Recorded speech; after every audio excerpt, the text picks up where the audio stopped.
Hello and welcome to this new Scatter5 tutorial. In this video we will cover the basics of the Scatter5 plugin. At the time of the creation of this video, Scatter5 is currently in open beta. Some small details might change upon official release, and new exciting features are yet to be added.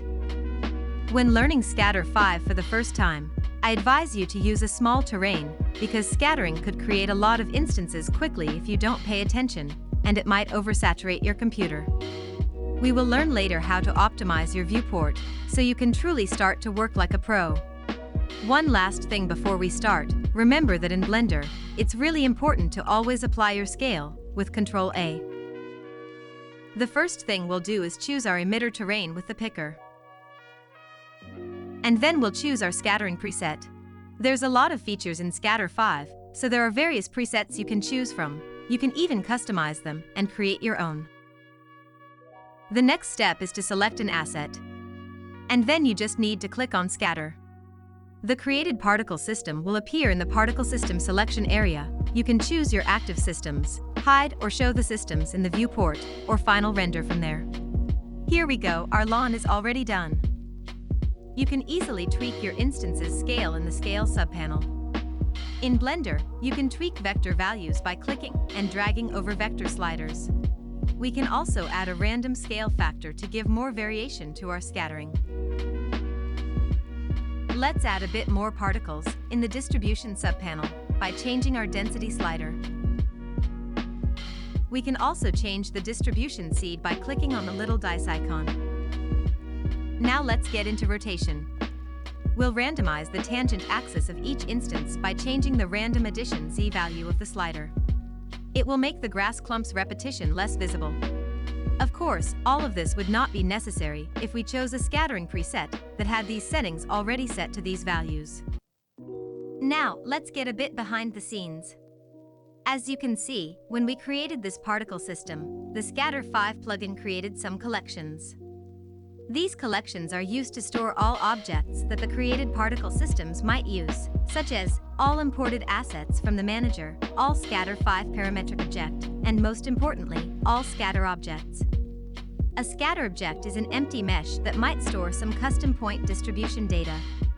These objects hold the GeoNode-based scatter engine. If you dig a little deeper, you can see that the node group behind all these calculations is quite huge.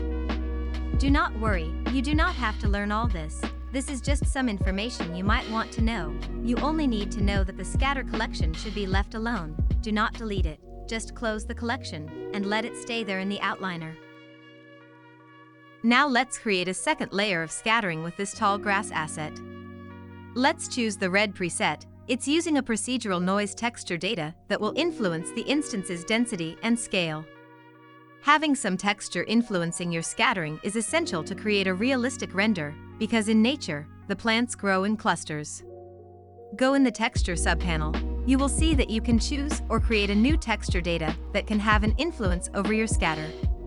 You can have up to 2 texture data influencing your scatter at the same time. You can also offset, rescale and rotate the texture data, and choose a projection method. If you don't know what a Blender procedural texture data is, I advise you to learn about it first before using it within Scatter5. Our render is already looking quite good. But let's add another last layer. I have a few more things to show you. Let's scatter our 2 flower assets with a preset that have a more regular distribution thanks to the limit distance slider.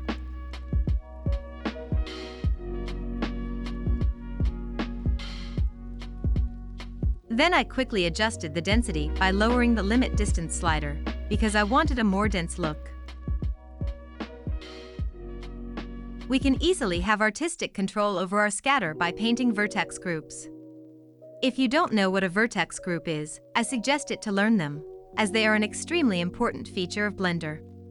It's important to know that a vertex group needs vertices in order to work, so you will need to have a good topology. Simple geometry that lack vertices will not be ideal to paint a vertex group. Please be aware of this.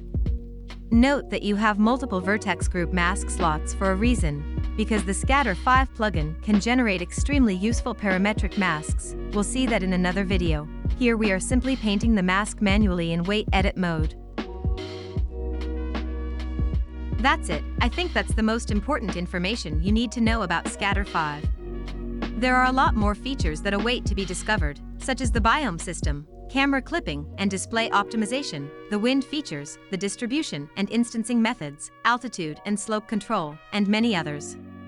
We'll learn about them all in this YouTube channel, so I invite you to push on the subscribe button here below.